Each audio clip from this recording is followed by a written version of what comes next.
All right, we are going to do just a quick hip flexor stretch or lengthening. So today, if you spend a ton of time in your office chair sitting, or this is good for bicyclists as well because they're doing a lot of work sitting down. So when we sit, our hip flexors get shorter. So my hip flexors are longer in this position from here to here, and then as I sit, they get shorter. So the more that we sit, the more they get used to this shorter position, and they literally will grow shorter over time. And a lot of times that can actually lead to lower back pain. So if our hip flexors are short, they're going to pull at our low back, and our low back is going to get this kind of swoop down at the bottom. And then we're not really doing that with any engagement. It's just pulling and creating this kind of swoop in our low back, and that can cause bad posture and again, just lower back pain. So before we get started, I do want to just go through one cue that I will use that makes a big difference. So in yoga, a lot of times we say either an anterior tilt or a posterior tilt. So if you put your hands on your hips, you can feel these hip bones in the front, and your thumbs are going to be here at your low back. And then what I want you to do first is press those pointy hip bones down and back while pushing your thumbs forward. And this is going to give you an anterior tilt in your pelvis. You can feel that kind of back bending sensation. And what you're doing is basically pushing your pelvis towards your thighs. So if you imagine your pelvis like a bowl, an anterior tilt, you're going to try to pour water out of the bowl.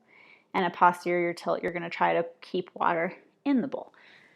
So again, hands on your hips, anterior tilt, pour water out.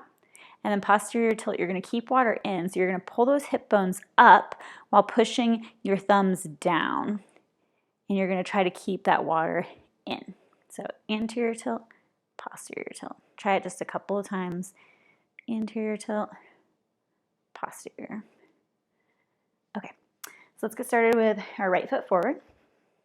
If you have really bad balance, you can always use 2 chairs or anything really to balance on to get yourself in this position. Back leg, you are going to be just about hips over your knee, and front leg, knee over your ankle. Your hands can be at your sides, or again, they can be at your hips right now. And I want you to press down into your entire back shin and press down into your front heel. And now start to bring your heel towards your knee. So you're not actually going to move them, but you're isometrically pulling those two together. And you can really feel your legs turn on.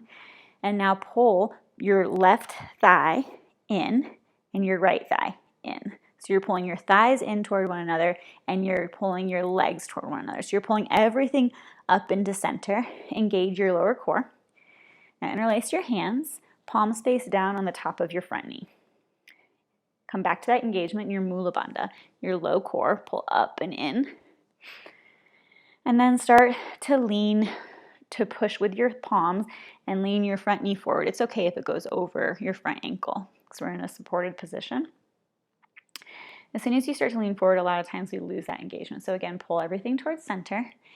And then here's where we want to find that posterior pelvis tilt. So you're going to scoop your tailbone towards your knee or try to hold that water into your pelvis. And that's when you can feel your left hip flexor turn on. So hold here. I like to go an inch deeper, scoop again. Go an inch deeper, and then scoop your tailbone under. You can stay here for a little bit. Now start to really engage your back leg. Press down into your shin, and then start to press down into the top of your back foot so much that your back knee maybe lifts up off of the earth. And then set it down when you're ready.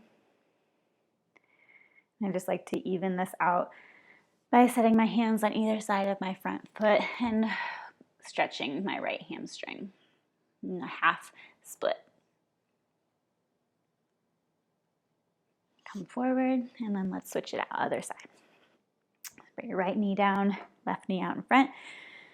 Your left knee is over your left ankle, and your hip is over your back knee. So first, let's find the engagement. So press down into your back shin, press down into your front heel, and then isometrically pull them toward one another. And then squeeze your thighs in. Engage your lower core. Interlace your hands, and then walk your fingers over one, so it's the weird way, palms facing down, and start to shift forward. Stop at about 2 inches, and then scoop your tailbone, posterior pelvis tilt. So keep the water in. And feel your right hip flexor start to lengthen. And this can be a lot of sensation, especially if we are so used to sitting in our chair constantly. So take it slow and go forward another inch. Scoop once again. Try to keep your lower belly up and in like you're trying to put on a tight pair of jeans.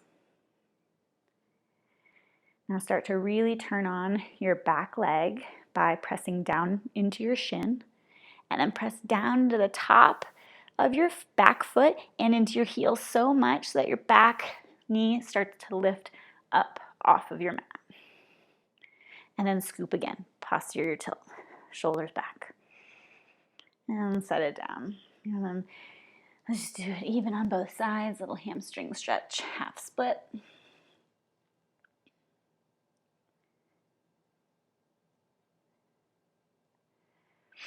And then that's it. So that is a quick and easy way you can do throughout your day to lengthen your hip flexors, which get really short when we're sitting in our office chairs. Thank you for checking it out. Have a good one.